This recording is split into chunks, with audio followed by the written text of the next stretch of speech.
Nama saya itu Rudi, nama lengkapnya itu Rudianto. Saya memang lahir asli sini, di Kalasan Jarak, pelosok Klaten ini. Kegiatan saya sehari-hari, saya kalau ada bisa ini, ya ini kita kerjakan ini. Kalau kerja itu, ya itu. Saya mengikuti alur seperti alam ini mengalir. Jadi apa saja yang kita masak. Kalau dibilang saya orang kuli, ya kuli. Karena dulu saya memang bekerjanya sebagai kuli. Kuli-kuli perkebunan, karena dekat di sini. Sampai sekarang pun kan ada lahan perkebunan tebu. Sehingga sebelumnya saya pernah jadi kuli, ditanam tebu dan segala macam. Dirapikan les. Saya juga kalau disuruh memangkas rambut tetangga itu kadang juga saya bisa melakukan itu juga. Karena semuanya memang secara inten saya tidak pernah belajar mengenai hal yang spesifik apa gitu. Saya tidak. Karena semuanya saya belajar dengan otodidak. Dengan pengalaman saya melihat, mengamati, dan tanya pada yang bersangkutan, disitulah saya timbul. Saya praktekkan, saya berani mempraktekkan. Karena saya yakin semuanya apa yang bisa kita lihat pasti bisa dikerjakan.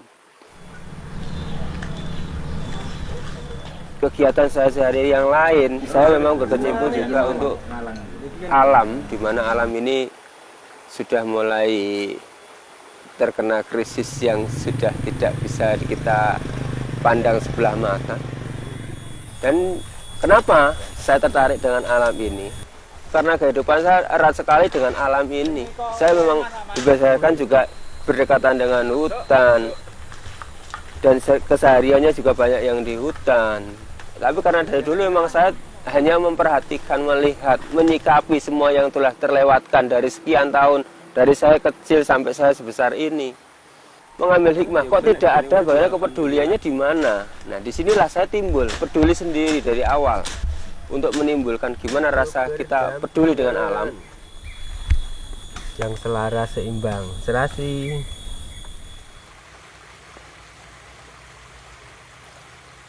Kalau kembali lagi ke masa kecil saya kecil lahir normal. Ya memang normal. Nah, tetapi ya karena dulu masih banyak kurangnya pengetahuan orang tua segala macam, karena sehingga akhirnya aku mengalami sebuah cacat polio. Karena polio itu sehingga akhirnya jadi seperti ini. Saya anak kecil sehingga tumbuh tapi walaupun dengan kekurangan. Akan tetapi di masa kecil itu juga saya sering jadi perolokan atau banyak dibully lah. Kalau dulu seperti itu juga pernah. Sewaktu saya masih sekolah awal masuk ke SMP itu saya mengalami beban mental. Di mana beban mental itu karena apa? Saya orang yang cacat. Saya tidak bisa apa-apa. Saya orang seperti ini harus bagaimana? Dan disinilah saya mengalami banyak tekanan batin. Karena itu masa-masanya di mana orang itu kan mencari jati diri kan seusia SMP itu. Dan saya juga pernah dihina. Kamu ikut ini mau jadi apa? Ikut ini mau jadi apa? Kamu orang apa? Istilahnya seolah-olah memojokkan saya karena fisik. Memang dulu. Sehingga tekanan seperti ini pun saya dulu sempat berat. Kepala saya itu sampai berat. Kalau bisa jadi kalau saya dulu bisa terbawa arus, ya mungkin saya kebawa ke alur yang nggak benar. Memang secara fisik saya memang orangnya seperti itu. Kedua, saya juga termasuk korban dari perpecahan sebuah keluarga dari kecil. Dan yang ketiga, ketika sekian waktu dari waktu saya kecil sampai saya lebih besar, itu adalah saya tidak sama ibu saya, dan ibu saya jauh dan meninggalkan saya dari kecil sih. Memang bukan ya karena saya tidak akan pernah menyalahkan siapapun orang tua antara ibu dan bapak, tidak. Tapi karena memang saya sudah lama karena tidak bertemu itu, akhirnya ketemu ketika aku SMP mau kelas 3 itu dulu. Baru ketemu ibu saya dari kecil, baru ketemu sekali ibu saya ke sini. Karena ini tangan saya ini hampir semuanya hilang karena parang, 4 jari. Sehingga di sini saya mengilhami, saya hampir mati di sini. 4 jari ini hampir hilang sehingga mengalami penyambungan. Nah, di mana aku sakit itu akhirnya itu saya kepengen ibu saya pengen ibu saya itu di mana. Dan yang menjadi depresi saya, penyesalan saya, ya sebagai penyesalan juga iya, ketika ibu saya meninggal, saya tidak ada di sampingnya. Itu yang menjadi depresi saya lebih berat, sehingga aku bagaimana harus bisa mengontrol emosi segala macam diri saya untuk bisa. Dan dengan ini juga, alhamdulillah seiring saya berjalan ke alam, saya mengabdi ke alam juga, saya timbul kesabaran bagaimana mengolah semuanya bisa menjadi lebih baik. Dan seharusnya alam juga sudah memberikan saya terbaik. Kenapa? Alam mengajari saya tentang kesabaran. Sampai akhirnya saya ketemu dengan para relawan-relawan Kediri semuanya. Dan dari sini juga saya ketemu dengan dinas-dinas terkait, sini kehutanan dan segala macam. Terlebih lagi dengan BKSDA. Dan kebetulan di Kediri sendiri kan juga ada cagar alam, jadi sehingga akhirnya ketemulah dengan BKSDA itu. Dan di sana ada keluhan, ada spesies-spesies tertentu yang tidak bisa dikembangkan atau tidak ada pembibitannya. Waktu itu kami tunjukkan pohon terbesar, ini daunnya, ini buahnya, kira-kira apa ini, jenis apa. Nah, kemudian dokter ahli dengan masyarakat fikusnya memberitahu bahwa ternyata itu ficus albipila. Nah, terus kami tambahkan kan di peta itu. Nah, saat itu tegakan ficus albipila atau leses hanya tinggal 2. Kami tidak menjumpai semainya.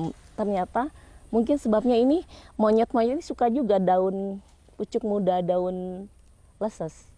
Nah, kemudian kami juga berusaha menyemaikan, itu nggak bisa. Di luar cagar alam ya, kami bawa bijinya, kami coba semai, nggak bisa. Nah, kami minta tolong lagi ke Pak Dokter. Pak, kira-kira ada nggak Pak yang bisa menyemai? Nah, ternyata Studi leses bisa menyemai leses itu.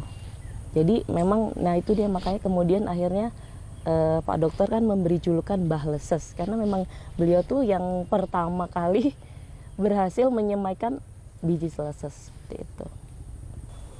Iya, jadi bagi kami KSDA BPKSDA Jawa Timur, sosok Rudi Leses itu tentu sangat membantu dalam upaya pelestarian tumbuh-tumbuhan yang ada di dalam cagar alam, khususnya leses, kemudian ficus yang lain, gondang, juga selain ficus juga ada aren dan lain-lain yang berhasil beliau semaikan.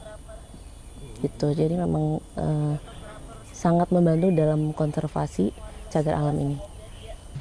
Karena punya ide atau keinginan yang sama, akhirnya ya saya seringnya malah berdua sama beliau, Mbah Leses ini, yang mulai cari bibit ficus, terus tanaman langka yang ada di Kediri, terus kita menyemai bibit biji-biji ficus juga tanaman langka.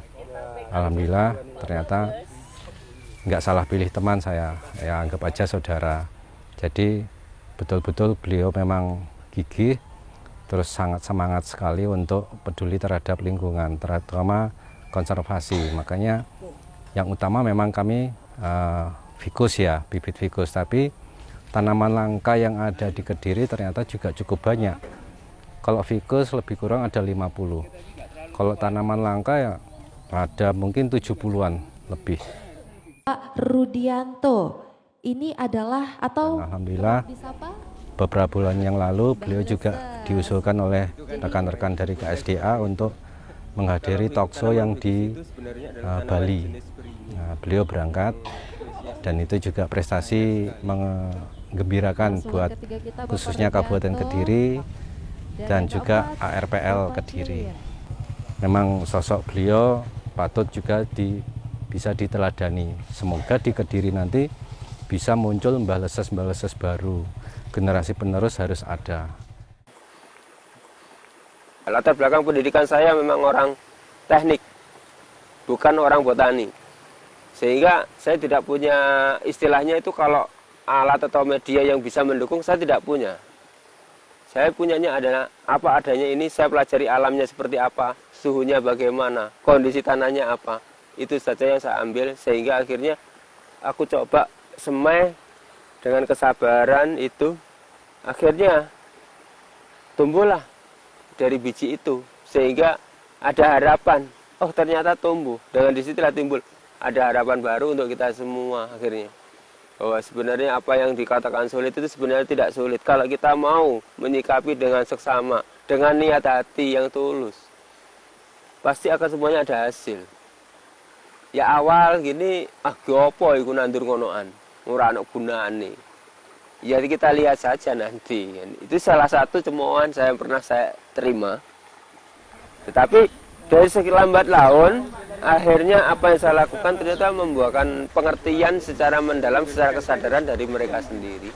Kalau apa yang saya lakukan ternyata mempunyai fungsi yang lebih dibandingkan yang lain. Ya, seperti ini mereka akhirnya saya mengajak secara pelan-pelan dengan lingkungan sendiri, mereka juga bisa ngerti apa yang bisa kita lakukan dan saling mendukung. Ini hadiah loh, karena saya sebagai mbak Lesus hadiah ini. Hadiah ini. Saking Dari teman-teman, tapi dari luar Kediri malah.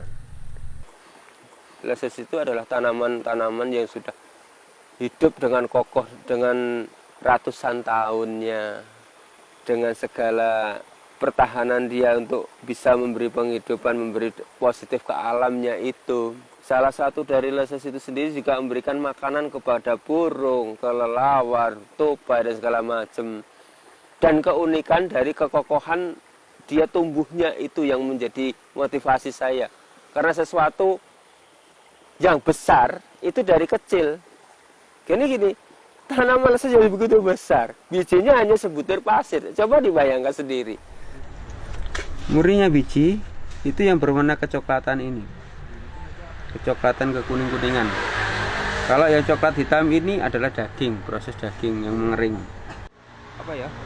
Sekarang bertiap seminggu sekali mesti nangis. Tapi alhamdulillah dengan kesadaran diri, dengan depresi yang sekian banyak dan banyak impitan segala macam, sehingga saya timbul kepribadian yang punya pribadi sendiri, punya bagaimana, lebih baiknya bagaimana.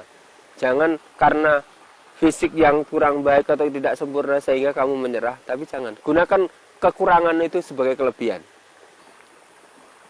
Saya yakin pada diri saya sendiri, saya pasti punya kelebihan. Di mana nanti akan ditemukan seiring berjalannya waktu. Tanaman yang paling cepat dan paling gampang apa? Memang dari Jangan kamu gunakan waktumu hanya untuk hal-hal yang habis pada waktu itu saja.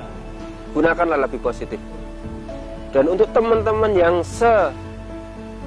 jalan dengan saya, terutama karena kekurangan fisik, kekurangan apapun, karena tekanan mental, janganlah kamu menjadi pesimis. Tetaplah kamu optimis pada kekuranganmu, karena kekuranganmu akan menjadi penopang untuk kamu lebih baik. Aku